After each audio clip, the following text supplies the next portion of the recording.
Students, we are looking at a good question, an interesting question that wants us to find the value for revaluation surplus and the deferred tax liability. Okay, so another variety that we find under the deferred tax, okay, where we are looking at a one thing that is the revaluation surplus.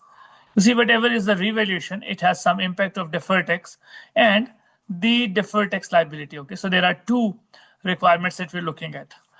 A company's statement of financial position at 31st of December 2024 included land at cost of 200,000. Okay, so we have this item and it is land. You know, the land is not depreciated. So it stayed as at 200,000. And we also had a deferred tax liability of 60,000. So this is all opening.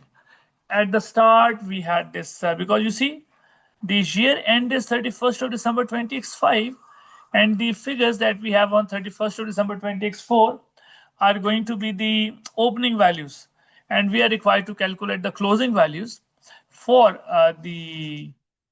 this revaluation and the deferred tax. Okay, let's see. So land is 200, deferred tax standard 60. On 1st of March 20x5, the land was professionally valued at 2,50,000. So this has gone from 200,000 to 250,000. Okay, so this value is going up. So these two things have to be related. Fine. So we can easily see, like before going any further, we can just say that there is a revaluation surplus. It had an opening balance of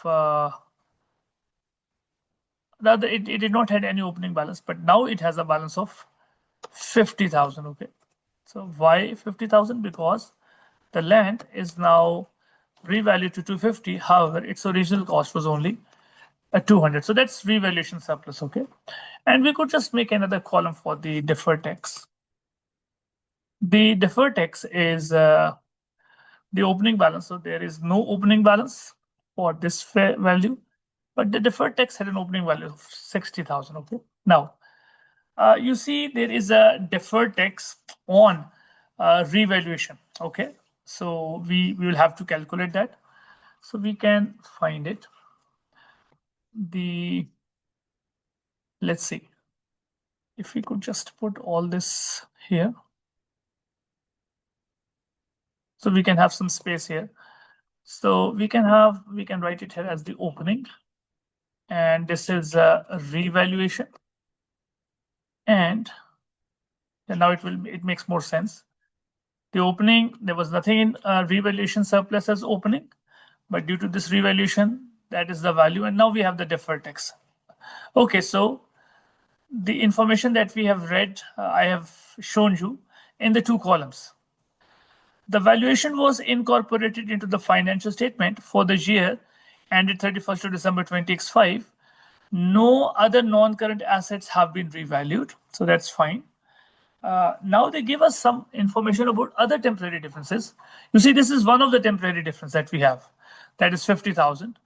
Other taxable temporary differences increased during the year to 31st of December 20x5 by 40,000. Okay, so we can say overall the temporary differences are worth this value of, now these have increased during the year by 90,000, 50,000 for the revaluation and others by 40. Okay, so we could just see the deferred tax charge.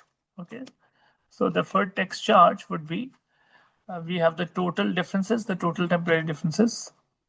We could just do this working here, that is 50 for revaluation plus 40, and we multiply them to 20%. So these are the changes that took place. So already we have a balance in the deferred tax of 60, and if we have this 90,000 into 0.2, so that is 18,000. Okay, so due to that value, the deferred tax has increased by 80. It had an opening balance of 60, and there is this impact. Okay, now if we just look here, this, I would just take it this working down. This deferred tax charge that relates to revaluation would be creating an impact here. Okay, so we could say, let's bring this in line. This is related to revaluation, so that will be deducted from the revaluation. Okay, so we are going to deduct this 10,000. Okay, overall this has increased by 18. How? 50,000 plus 40,000 into 20%, that is 18. Okay, I could just draw this here so that it becomes easier to understand that this is the figure for this one. However, we also have this one. This one multiplied by 20% would be deducted from the revaluation. Okay, so that is 20% here.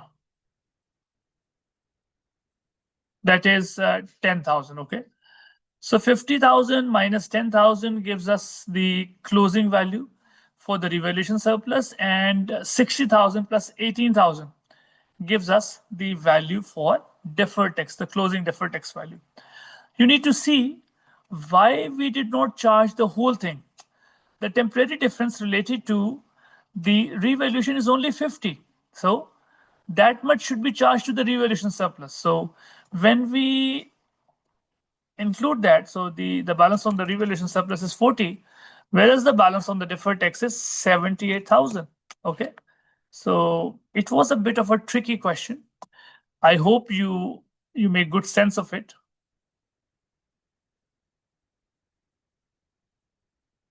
Yes, students, I hope it is easy to understand. We simply deducted the deferred tax related to revaluation from this column. However, since this is the total deferred tax, so we have to include the total value here. 50 plus 40 into 20 is 18. However, this is 50 into 20%, that gives us 10,000. Okay, so we have this revaluation surplus at 40 and the deferred tax at 78. So we can see the correct answer is option C. Yes, students, I hope this is easy to understand.